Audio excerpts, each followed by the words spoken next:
Welcome, everyone. Welcome to today's webinar on the Carbon Emissions Learning Lab for higher education, enhancing healthcare leadership, teaching through simulation. As you join, we'd love to hear from you. Please feel most welcome to introduce yourselves in the chat, to perhaps give us your name, your role, or your organization, and where in the world you are joining us. As we understand from the registrations, we have people from all over the world joining, which is always really exciting, and something that happens obviously with the International Hospital Federation being a global organization. So welcome, please introduce yourselves. And I would also like to point out the Q&A function. If you have any questions throughout the different presentations you're going to hear over the next hour, please put those questions in the Q&A function. We're going to get to those questions at the very end. If you want to direct your question at a certain person, please just indicate that in your question, and we make sure that question goes to the right person. So introduce yourselves and please ask questions. We'd love to hear from you all. So I'm going to very briefly introduce myself. So my name is Thomas Dakin. I'm the program lead for learning at the Geneva Sustainability Centre, which is a centre that sits within the International Hospital Federation.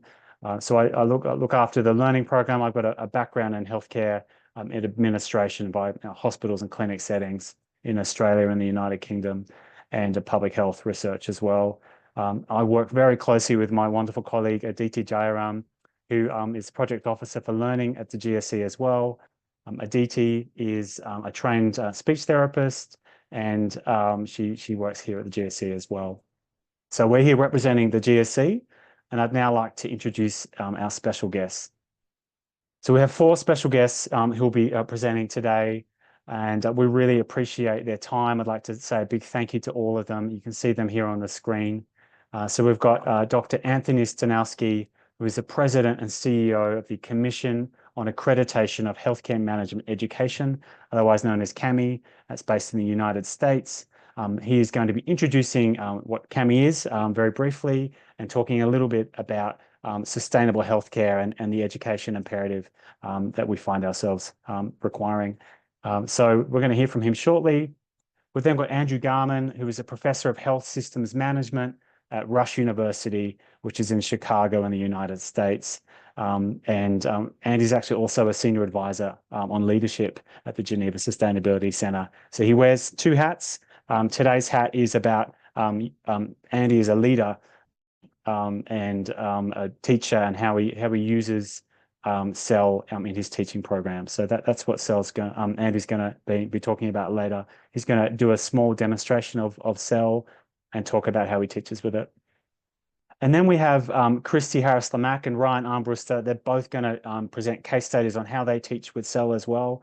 So Christy is a professor of health services administration, Alabama at Birmingham, and also executive vice president at the Scottsdale Institute. And Ryan is a senior fellow and director of health administration executive studies at the University of Minnesota. So we'd like to thank all of them for being here, and we look forward to hearing from them shortly. I'd just like to remind everyone again, please introduce yourselves in the chat if you so wish. Please ask questions in the Q&A function. So I'm now very briefly going to introduce the IHF and the GSC, IHF International Hospital Federation, GSC, Geneva Sustainability Centre, because we create the Carbon Emissions Learning Lab. So it seems right to tell you a little bit about us before we pass on.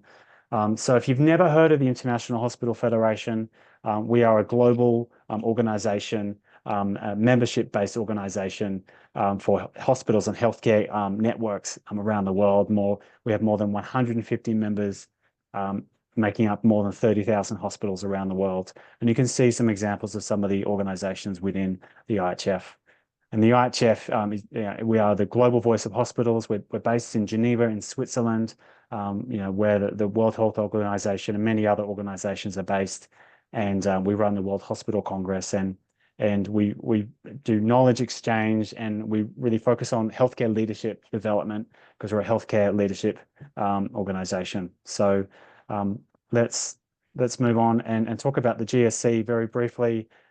So the IHF membership became aware a few years ago about how important sustainability is for health. And they launched a special interest group, and eventually we turned into a centre about 2.5 years ago. We launched as a centre within the IHF, and really we're here to support hospitals around the world on their sustainability journeys. We're here to hold their hand and help them get going. And obviously, hospitals are at different stages of this journey, but we're here to help them. We help them through action planning and strategic development, through learning, through accreditation, and some other collaborations. And so that's the kind of big picture of what we're doing and what we're trying to do. And here's a little bit more on what that looks like. So in terms of information and capacity strengthening, Aditi and I particularly support the learning program. And the core component of that is a one-day masterclass that we've established to train healthcare leaders around the world. And the Carbon Emissions Learning Lab was really built to support that masterclass. And look, it's the Carbon Emissions Learning Lab, otherwise known as CEL, it's a strategic decision-making learning tool, and it plays a lot like a game, and it's based on real-world data, and we use that to really bring the learner together in that masterclass. So that's where CEL came in, and we use CEL a lot in our masterclasses and our learning program, but it's also used a lot in universities as well, and that's a growing area, and that's what today's focus is about. We also have freely available sustainability guides and case studies. We help hospitals with strategic planning, such as through our Sustainability Accelerator tool. And that's a tool that we rolled out, started a year ago, and it's starting to spread across the world as well.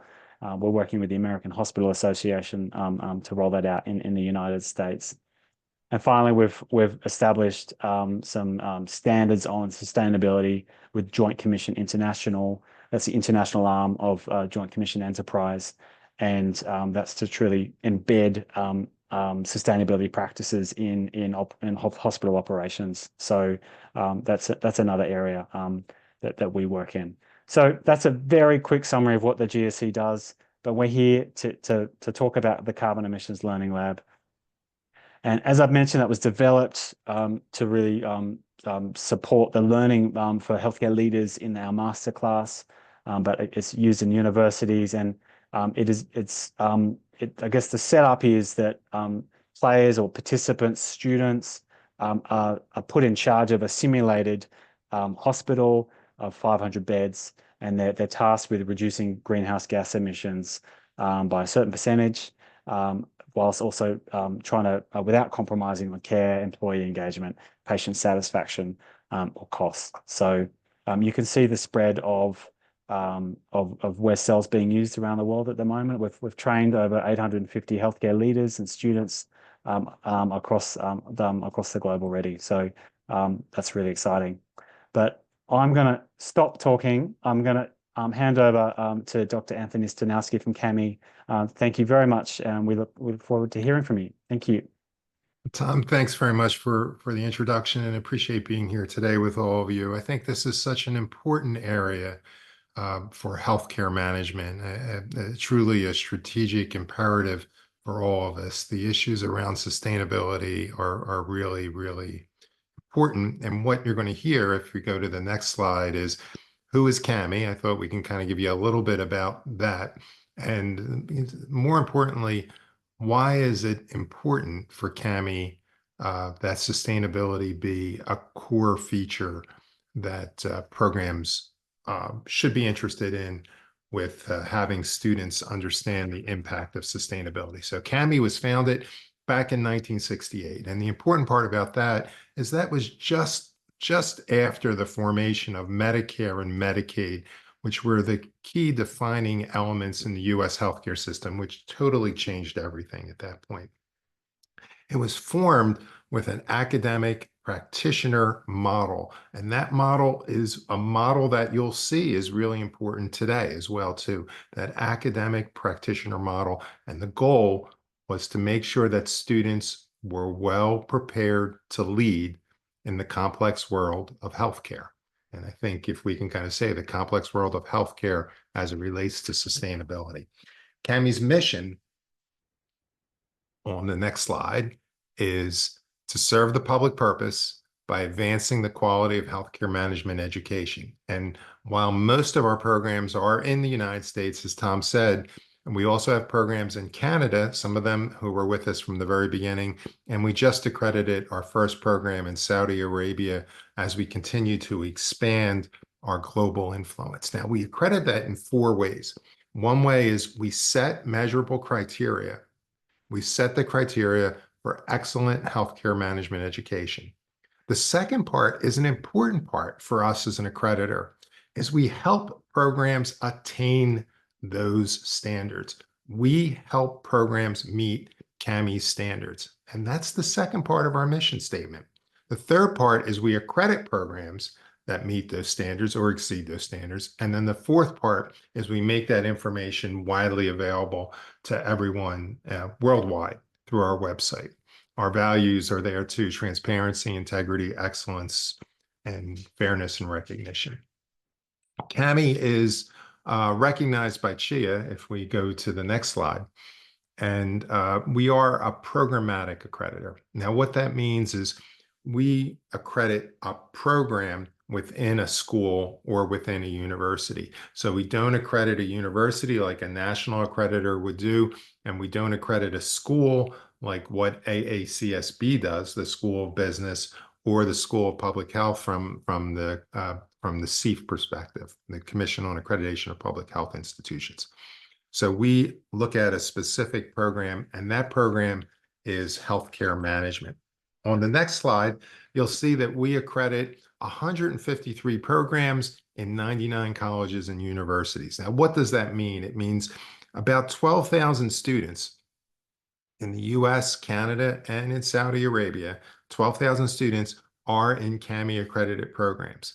And annually, about 4,500 students graduate each year, and they go into healthcare leadership roles. These are people who eventually become the chief executive officers of hospitals, health systems, pharmaceutical organizations, insurance companies, and the like. These are people who grow up into more senior level roles.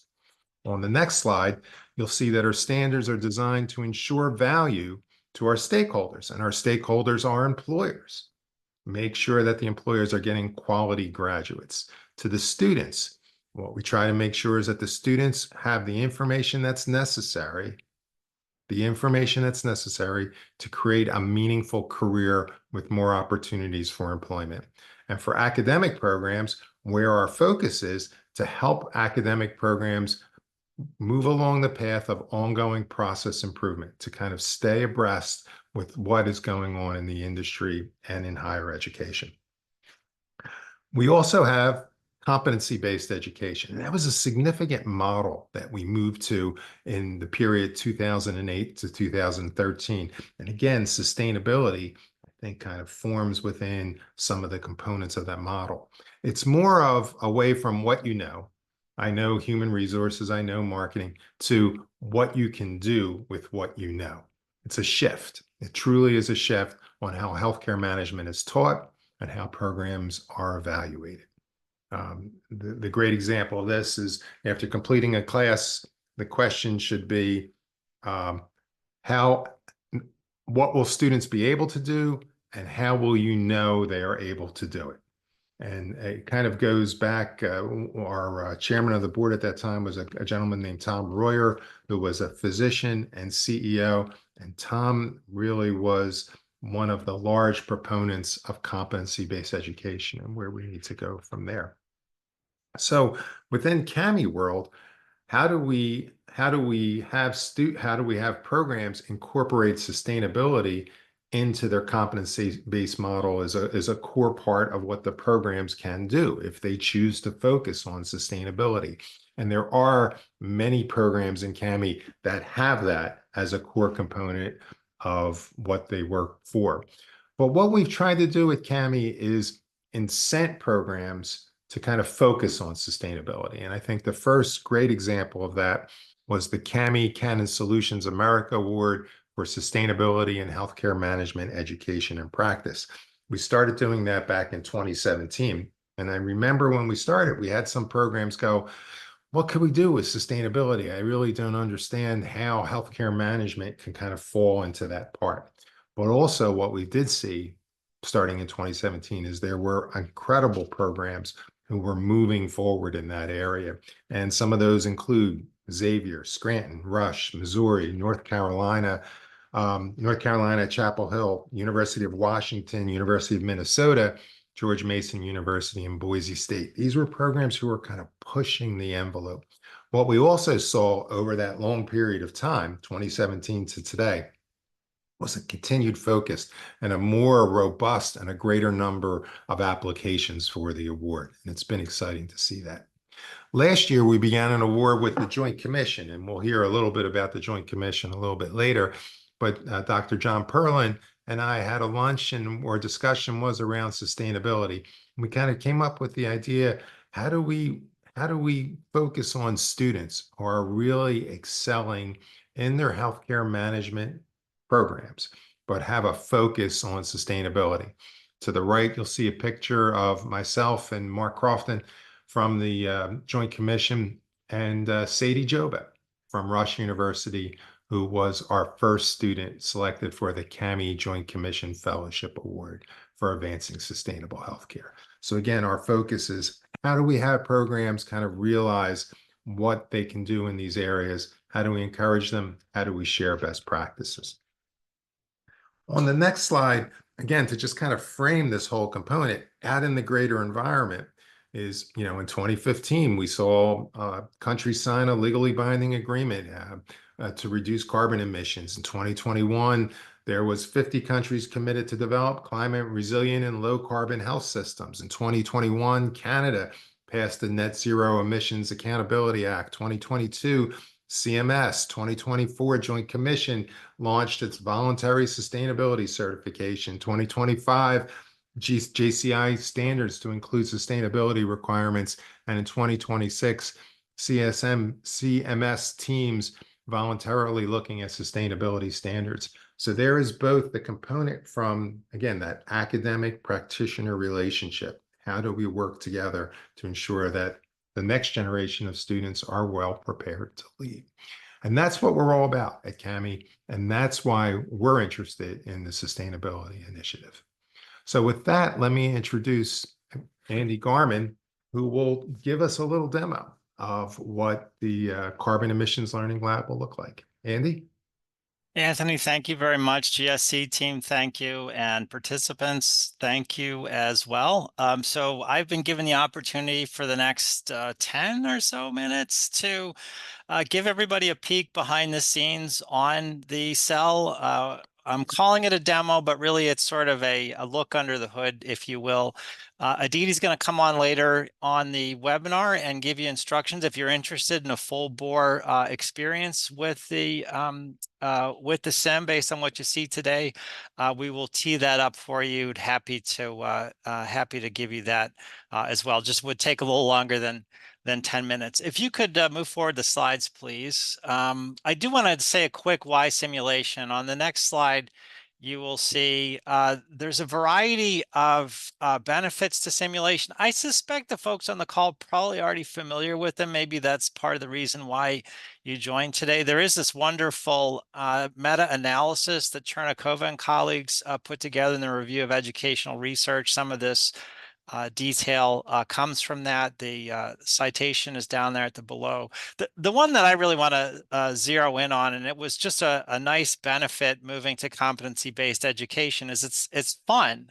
People like to be active. It's more engaging than getting a lecture or these types of things. So putting people in a situation where they have to actually problem solve, not only is it a better way to teach competencies, but it's also a more enjoyable way to do it. And the simulation, one of the things that I hope you take out of what I'm going to show you is it's easy, it's straightforward as a facilitator to implement, but there's a lot to it. And so one of the nice things for me as a facilitator has been, if I'm in a pinch, I can get the thing to run with very little setup, but if I've got the interest and the time on the part of participants to do more with it, there is a lot that you can do with it.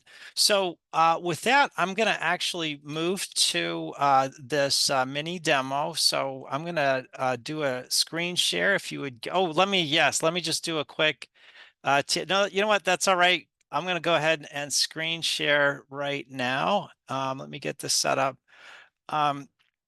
So what I'm going to show you, and if you have any questions, again, feel free to throw them into the chat. We're going to have a few minutes at the back end to answer those. And if we don't get to all of them, we will circle back after the fact and do so. But what you see here is what a facilitator sees. It's a straightforward username password screen. I'm going to log in to this thing right now. Let me just make sure everybody can see me okay. Can someone give me a thumbs up, or a Dee or Tom? I just want to make sure folks can see what I'm showing you. We can see it. Yes, awesome. Okay, so the Zoom screens is much more complicated than the actual interface for the Learning Lab. But as a facilitator, this is what you see. It says, well, welcome to the facilitator section. You've got a set of steps that you work through. There's a couple of videos, a facilitator video, a cell learner video. You can see these are very short, 3 minutes a piece. A very quick way to set these things up. There's also a set of briefing slides. These are editable. You can put, you can bring them into a set of slides that you're doing for a class. There's a set of debrief slides, also really nice for the back end of this. I'm going to talk a little on my use case as well. I've used this with a lot of executive audiences, but I was one of the people early days that said, I think this could really benefit higher education. Let's make sure that we're putting together resources that could meet that need. And that's why, I'm really thrilled to be able to talk with all of you today. There is a facilitator manual as well. And this is my first example of you can go, easy, or you can go in depth if you want to go in depth. You can see this thing is 84 plus pages long, but the quick start guide is a single page. So if I went to the quick start guide, running the simulation, 4 steps, where you can get more information. The rest of the guide really dives much deeper into approaches you can take, lesson plans, explanations that can be used in the debrief or looked up in the debrief if folks are interested in it. But if what you want to do is just get people's feet wet, you can also take that approach as well. So I'm back to what the facilitator sees. I've got an introduction. I've got an upload users. There's a template, an Excel version, or you can just type them right in here, and it will set up email, first name, last name, password. Once those are uploaded, you can do a role assignment. This is a demo setup, so we've just got generic names here, but just to tell you what you're seeing, world is the team. And you've got 2 roles that a person can have. You can set a default where everybody gets to be a decision maker, or if you don't have teams, everyone's a decision maker. But you can also set it up so that folks on the teams are analysts. This means they can see what's going on the team, but they can't affect it directly. They have to look to somebody to make the decision. That's the way I like to run the teams, because that gives me the opportunity to have somebody play CEO or COO. They're the ultimate decision maker, and the other folks on the team take other roles. As Tom was mentioning at the front end, it's not just a matter of decarbonization. You also have to watch your budget. You have to watch how this is impacting staff. You have to be concerned about what is the reputation of the hospital. And what I like to do as an educator is say, okay, name somebody your CFO, name somebody your chief HR officer, and the like, and have them take the perspective, devil's advocate, whatever you want to call it, to make sure that we're not compromising the overall performance of the hospital and the decisions that we're making. All right, settings. Settings is another great example of you can go easy. You can go much more in depth if you would like. You have a set up a new run here. There's a set of default settings. You can set 7 years. You want to reduce carbon emissions by 50%. There's a currency which we use when we're doing this in other countries. You could just run with the default, but you could also come in and you could say, you know, I want to throw some curveballs at these students. You can set up a power outage if you would like. What the power outage does, as an example, if you've set up a backup microgrid, then the power outage is not going to hurt you too much. But if you haven't, that's one of the decisions you get to make. Then it's going to cause you some trouble. Similarly, energy audits, local droughts, these are all possibilities. Last one I'll quickly point out, you can either have this set up where a team can select for themselves what city they want their hospital to be in, and the program will automatically change things like what is the efficiency of the solar panels. Very different from Chicago, especially today where it's snowing, versus Singapore or Rio de Janeiro. You can also set it up so it's a general my town. So I can set, do learners get to choose this or not? What you see here, this is the calculated, again, I'm just going to leave them as default, but if you did have an audience that was savvy or they wanted to test out, well, what would be the impact if petroleum had a different cost associated with it or the like, or if local emissions were going down quicker or slower. You do have the ability to do that. So last quick thing I'll show you on this one. This is a new feature in this iteration, is you can close the simulation if you want to pause midway through things and have some discussion with the class in the middle of things before they wrap up. You have that functionality to do that. What I'm going to do now is flip over to, I'm going to log in as a student. So this is what a student is going to see. You have a welcome screen, you have the learner video, you have some information about climate change, which students can go through. Here too, it's possible to assign this stuff as a pre-read, but you could also have it completely self-contained within a single class if that was your preference or if that worked better in terms of bringing it into the course that you use. I use it in a leadership class. My feeling was this is something that's important for all students to receive. I've aligned it with the competency of strategic orientation, thinks more than 1 year ahead. It also aligns very nicely with the future-focused sustainability competency within the IHF model, if you use that model. So you see information about your challenge, and then you see a start. Here, I can name my hospital and the like. I'm not going to do that for the sake of time.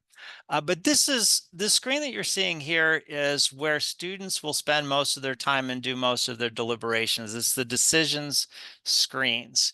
The first step that they do is they come down here and they make an investment in staff training and engagement. This is something they need to do every year that they're making decisions. I'm going to set $275,000 for the sake of it. You then move to the next set of decisions. There's 4 types of decisions that are available: leadership and governance, clinical practices, operations, and supply chain. Every fiscal year, you can make a maximum of 3 investments, and there's not an overall budget. This is coming out of general funds, but health systems generally can only manage so much change at one time. This is the rationale for selecting 3. It also forces a prioritization. So we can select to hire and invest a chief sustainability officer if we want. We can get the board on board if we want. Clinical practices, we've got prescribing low emission inhalers, prescription practices, operations. This first year, we've got on-site renewable energy. I'll go ahead and pick this one, low carbon fleet. All of these initiatives were calculated based on Lancet Commission publications out of the UK NHS. They have the longest run of data on what the impact of these types of interventions are. In every case, what we did is we used best available evidence. Sometimes the evidence wasn't great, but we used whatever we could get our hands on to calculate what would be a reasonable impact of each of these different things. So just to finish up, let's do, I don't know, single-use plastic. Students are then going to get to the summary page. And if they've only selected 3, they won't get any warnings. I'll click enter decisions.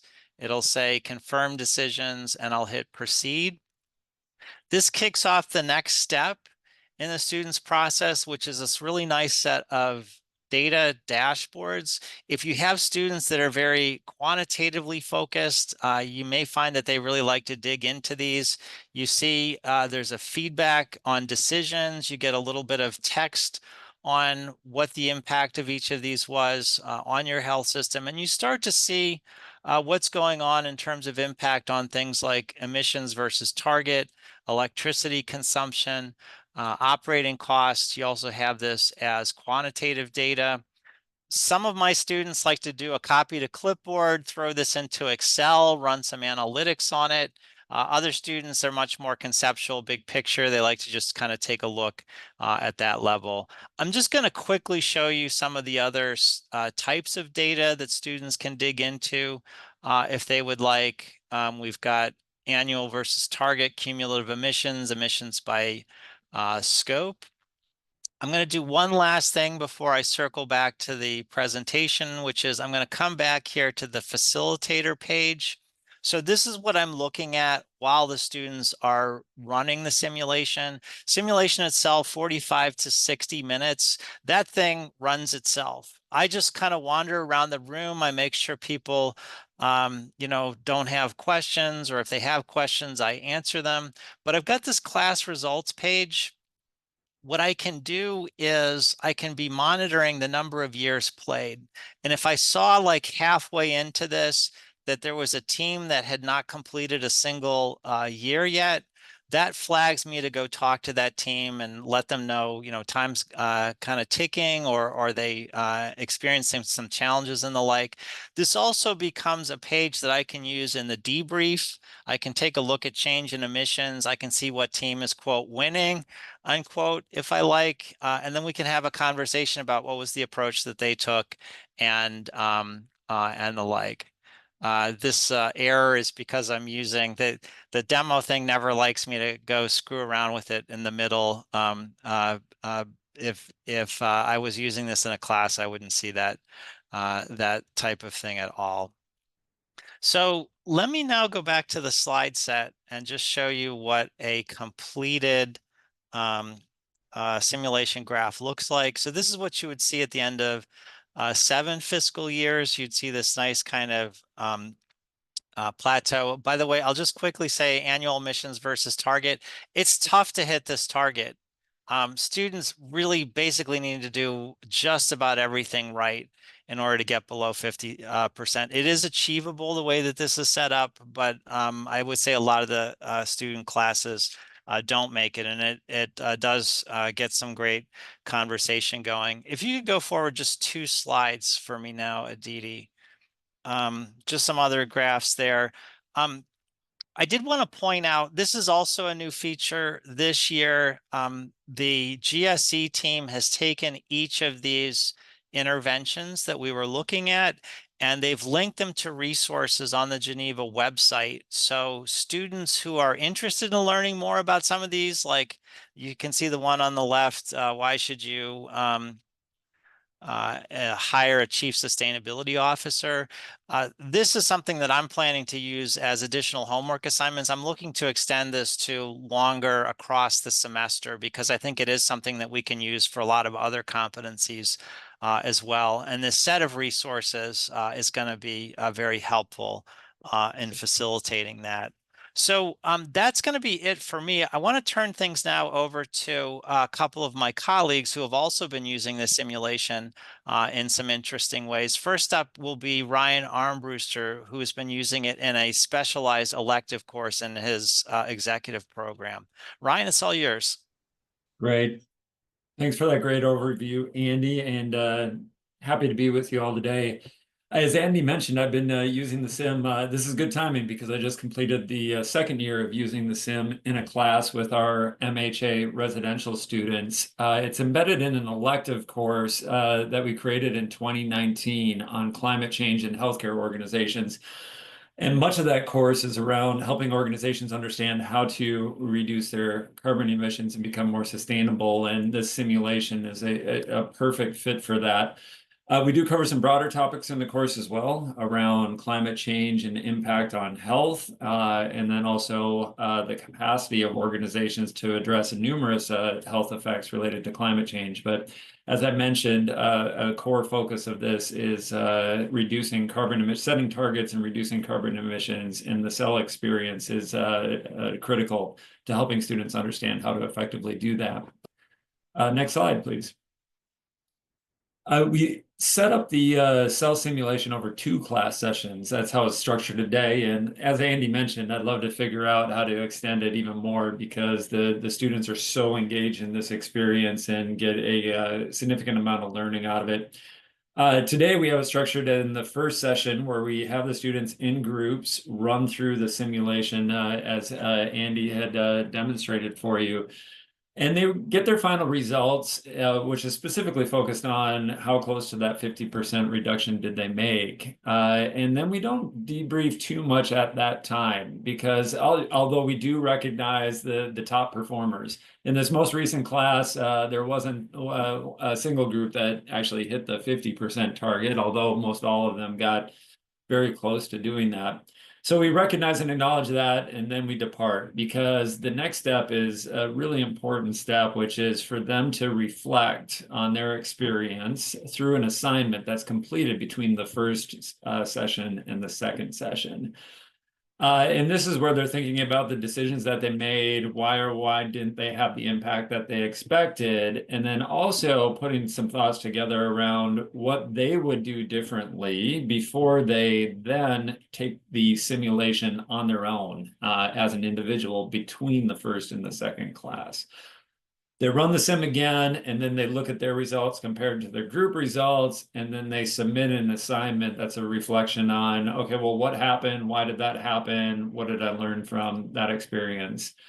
And then when we get back into that second class, that's when we do then the full debrief, because now students have not only gone through that group experience, but they've reflected on that, taken the simulation again as an individual, and then really analyze their performance across both of those initiatives. So that second class session is a really good, deep conversation about the trade-offs, the impacts, and the strategies associated with putting plans and targets in place to reach those carbon reduction goals. Next slide. The results of using the cell simulation, as I mentioned, students love the experience. They rate these 2 modules in the entire course as their favorite. And I know why, because I see how engaged they are in these 2 class sessions in learning, in discussing, and really getting a lot of out of the simulation experience. I know that the knowledge they get through this experience helps them and provides a solid foundation for organizational action planning. In addition to that, subsequent assignments in the course have students profiling an actual organization and identifying strategies and initiatives for them to reduce their carbon emissions. And going back to Anthony's point earlier about competency-based education, I know or have great confidence, at least on what students will be able to do now. They will be able to use their knowledge from the cell simulation to go into organizations and contribute meaningfully to maybe setting strategies for that organization, or certainly identifying opportunities or ways they can adjust those to be more effective in their goals. Students have went on to do that in organizations. In the shorter term, they also have pursued capstone projects around sustainability, around reducing carbon emissions for organizations, and have in very, very short order demonstrated the application of this knowledge in real world situations. And from that perspective, this has been a remarkable learning experience for our students. So In a quick summary, that's how we've been using the simulation, and the value it's clearly providing for our students. So we're going to have another example now. I'm going to turn it over to my friend Christy, who's going to talk about the use of the cell simulation in their capstone course. Oh, Christy, I think you're on mute. I sure am. Thanks, everybody. I'll go ahead to the next slide. Christy Lamack. I teach at University of Alabama at Birmingham. I have been teaching our capstone course. And so that you know, we heavily use simulations of all kinds at UAB. And this course is truly that capstone between our students' time in the school and then their residency. All of our students at UAB have an administrative residency or fellowship that's required. And so in this green box, you can see that we do a number of types of both tabletop, computer-based, and live simulation. And the course really focuses on leader development. And this year we added a topic of sustainability as an emerging topic, one of two. Next slide, please. And so we gave them some readings. I got help from people at IHF and from Andy and others. And we gave them some readings, as we always do. Next slide. And then we pulled them in. And this is very similar to what you've heard so far. These are residential master students. They're very much at the beginning of their career, early careerists. So we did what has been described. We did a competition in class among 6 teams of about 5 students, and they assigned the roles that Andy talked about. We did this all in one session. So I gave one session of this course, which meets once a week. And then after they did it together, and it was very competitive. There was a lot of learning happening live in that classroom. They then went home and had an individual assignment. And in this class, we focus on writing very clearly, consistently, very intentionally for leadership. And so they had to imagine that the CEO said that they had done the simulation with the leadership team at their fellowship organization, and that the CEO said, you know what, how might we make changes to do even better? And so this was an assignment that Andy had done before, and it worked really well. And they had to write a memo basically to the CEO answering some of these questions. So if you want to go to the next slide, please. What did we learn about it? I was apprehensive. I wasn't sure how it would go. I thought, man, I'm giving an entire day to this. Let's see what happens. It's not a whole day, an entire class session. Our students were so fired up about it. This particular age group, 20s, 30s, early 30s, very, very passionate personally about the environment. Not every one of them, but many of them. The competition aspect was really important for us. That we do, everything we do are these case competitions, and I think healthcare executives tend to be competitive people. And, at first I got a little bit worried because in the beginning, that first round of the 7 years took forever, it felt like. But, that's really where the learning was happening. And you could kind of hear them learning as they were talking to each other and going into and using the tools to sort of think about what was going to happen. So next time I'm going to do more like Ryan did, which is to have 2 class sessions. One where we talk about it and get started. And essentially, next time I'm going to leave more time for debriefing and discussion because it got really good. And you know how that goes, class was over. I think our students would have benefited from even more examples of U.S. hospitals and health systems who are engaged in this. And finally, what the assignment will include next year, and this is particular to UAB in that they all know where they're going to go by the time they have their capstone. I'm going to ask them to go find out if you're going to UCLA, if you're going to Wellstar, if you're going to, Johns Hopkins, what are they doing on this topic? So they come into the room kind of prepared to apply it and where they're going to be in a couple of months. Next slide. Here's a couple of comments that we got from our students. One is from Andy and 2 are from my students. I actually find as a teacher who is teaching in a leadership capstone course, this tied to every aspect in the capstone way of our CAMI accredited master's program. So they had to not just think about what was going on with reducing carbon emissions, but they had to balance, as the student in the blue phrase there says, we had to worry about financial and operational metrics. And so I think it was sort of a great, very strategic question that they were answering, and it was tied to the work they'd done in other classes. It also had patient experience and all those other measures that you had to balance. I liked that one of them said, you know, I want to go do this more. I want to bring it to where I'm going to go work. And then in the green, how can we use it already to do some things I'm working on for my organization at the moment? So those were pretty strong statements from this particular group of students, and they all really, really enjoyed it. I think that might be the end for me. Yes, I'd love to take your questions about this. Thanks. Thank you, Christy. And so, as Tom was saying, I'm Aditi. I'm also from the Geneva Sustainability Center, and I will be walking you through the cell pricing and how to get in touch with demos.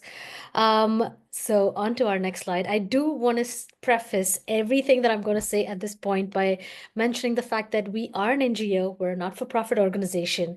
And so we do talk about money with a fair bit of reluctance. And it is to let you know that we're looking to really just cover our costs, and it's not about making a profit. So with that being said, cell itself is right now being, our pricing is anywhere between 19 to 39 CHF, which is Swiss francs. And this is anywhere between 21 to 44 USD. And there's multiple factors that come into play. The first is, of course, the country of use. So we do change our pricing depending on World Bank classifications. So if you're coming in from a low or low middle income country, the pricing will vary versus, say, a high income country. In addition to that, we do provide discounts for IHF members. And so as Tom was saying earlier, we are a member-based organization. And so if your institution is a part of our IHF membership, then there is a discount that comes in over there as well. And in addition to that, we do have different pricing for educational institutions versus hospitals. And so often educational institutions, we realize it's classrooms. And if it is more than a certain number, so we do start including our group discounts from 10% all the way up to 25%, depending on the number of students that you have in your class. So there's that.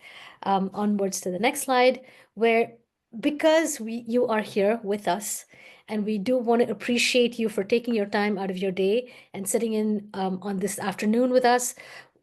We do have a time-limited discount that's available.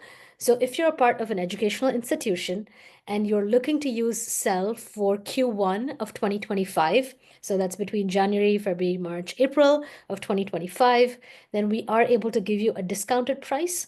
And this is at 25 CHF, which is about 28 USD for those of you sitting in the United States, or about 39 Canadian dollars for those of you sitting out of Canada. So just FYI, that is available for you out there in case you're looking to use Cell within the Q1 of 2025. And then if anyone is looking to sign up for a full demo, now Andy did a fantastic job of walking us through what it looks like from a facilitator standpoint and what it means to be a student using Cell. But if you're looking for something a lot more full-fledged and you have a lot more questions that you want to be able to ask us about the simulation tool itself, you can always email us. We are at sustainability@ihf-fih.org, or you can always book online via our website. So our website is ihf-fih.org. It's a bit of a mouthful, but once you get over there, you'll see you can get to the Geneva Sustainability Center page. That's there on the right. And once you hit Carbon Emissions Learning Lab and you scroll all the way down, you'll see that you'll have the option of identifying a date and a time that works for you. We have multiple dates and times available. So I want to say Monday through Friday, we have days available. And then timings, of course, will vary depending on which part of the world you're sitting at. So we can find a time that's flexible for you. And on that note, I want to go ahead and invite everyone back on for our quick Q&A. And for those of you who are sitting in our audience, please feel free to go ahead and add your questions over there. And in the meantime, I'm going to go ahead and pull out the ones that we've already had come in. I want to make sure that everybody in our panel is unmuted while we're at it. And let me go ahead and roll out the first question. So I was going to ask, for all of you sitting over here in our as our panelists, so to make the most of Cell, have any of you actually had the opportunity to explore using Cell over the course of an entire semester? Not me. No. Yeah, Dee, that's a great question. I not an entire semester, but I am looking this spring with the leadership class to take long-term thinking as a theme and extend the strategic orientation. So I am gonna in prior years I did it at the very tail end of the leadership class. I'm looking at front ending it this year and then taking some of the components and starting to unpack them a bit. One of the points that I like to make in the debrief, you know, any simulation is a simplification of reality. There's if reality was, if we brought all the complexity of reality into the simulation, it would be much harder to learn the kind of key learnings. And one of the assumptions that we make with the simulation is that if you select three projects, that all three projects actually go off without a hitch. And of course, reality doesn't tend to deliver those levels of success. And so to take some of these you know, cases like, you know, hiring that might not go the way that you wanted, or board pushback, for example, at the governance level, and to talk through those as critical incidents, I think that there's a lot more that could be done with this, at least for me as a front end rather than a back end as I had been using it.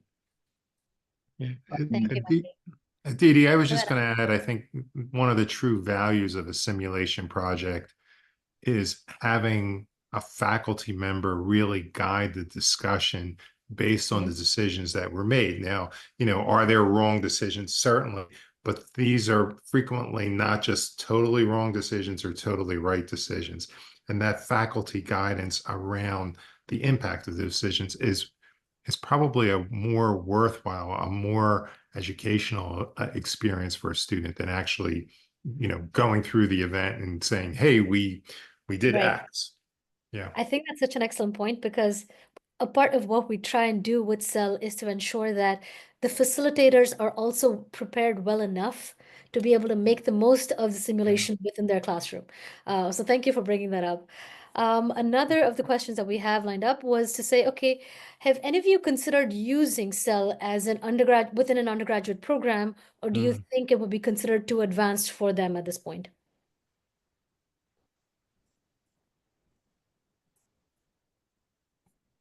I think it it depends on how much framing you do Yeah. for the simulation itself. Related to the last question, could you use the cell simulation as an anchor for a full course experience? I think the answer is yes. It's kind of, you know, arbitrary or ambiguous in terms of, well, is this a full course or is this two class? Although I talked about it in terms of 2 class sessions, we used it in 2 class sessions. But the 2 class sessions before we did the simulation, we're talking about, why is carbon reduction important? What impact does that have on the environment? In setting the stage for the importance of engaging in a simulation like Cell, and learning about that. And then, as I mentioned, the following classes after the sim are about, well, and as Christy mentioned, apply that to a real organization, analyze it for how they may do carbon reduction. So in some ways, we have right now an entire course that's built really in the simulation. And so my point related to undergraduate studies is, if you frame the simulation appropriately within a context, yes, I think it can be really helpful and a good learning experience at that level. I was going to say that as well. We have a large undergraduate program here that I have taught in, and I've taught the juniors and seniors. I do believe, I mean, when I originally learned about Cell, I was thinking, you know, it's designed for senior executive teams to be doing, C-suite people. It certainly was our students, and we're going to use it in our executive program next year. I mean, our students at the master's level could think this way. You know, they've kind of been trained. By the time they got to the end of the program, they've been thinking about strategic thinking, you know, for 2 years. I think Ryan is right on the money. I think you would have to do a little bit more setup, and you'd have to allow them more time, and then probably do a little more guidance. But I don't see why in a senior, you know, it's people kind of upperclassmen couldn't do this. It just would be done a little bit differently. Brilliant. Thank you so much. Actually, so along those lines, because all of you do teach healthcare leaders who are aspiring, to lead organizations, do you think they truly see and feel this being an imperative within the healthcare sector to start reducing carbon emissions? Because we do have these conversations on the other side where we're talking to hospital leaders, but we're talking about aspiring leaders who are still very much in that learning phase, and we're trying to see if Cell can help them get there. What are your thoughts? Well, I think we could all go on for a while about this. Speaking from the Rush program, and we just sent Sadie Joba to, we didn't, I mean, she earned the fellowship there at the Joint Commission. I actually just earlier this week heard from another graduate of ours, Mark Andre, who went to Northwell Health and was hooked up with their executive lead on sustainability. And, it was because he got a sense of agency. This is something that I, as a healthcare leader, can do something about.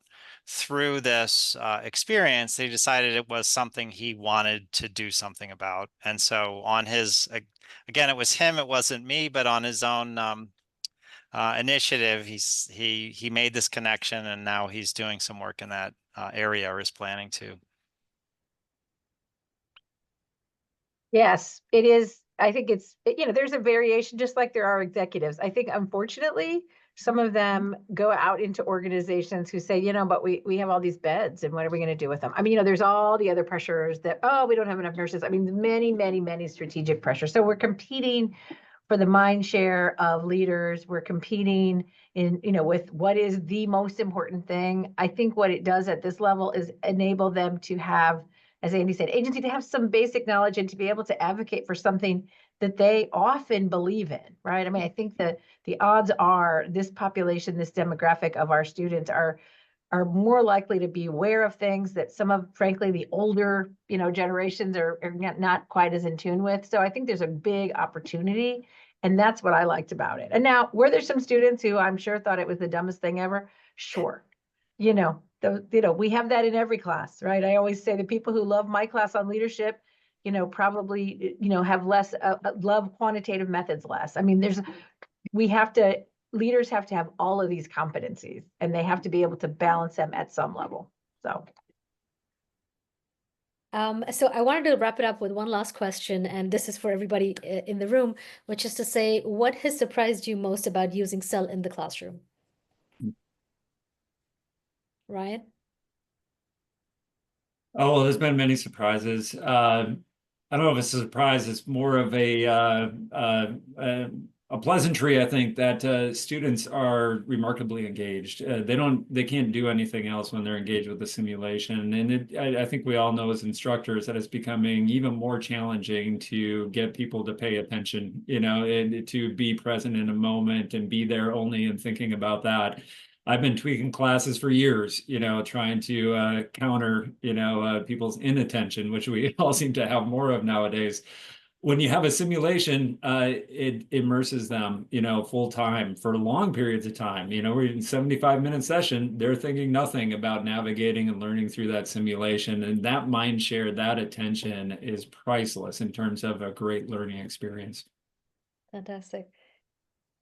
Yeah, I'll echo a bit what Ryan said. This is when I run sessions for executives, this is the easiest part of the day. And when I do sessions for the students, like the graduate traditional students, this is the time they put their phones away and they're like focused, and they're having arguments about stuff that I would like for them to be having arguments about, which is awesome. Like when they try to challenge the sim, or why they didn't get top ranked or what have you, they're engaging in the content in a way that it thrills me.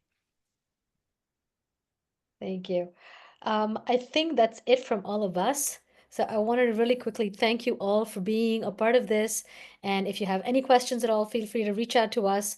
And once again, thank you for spending your afternoon with us. Much appreciated. Have an enjoyable rest of the day. Take care.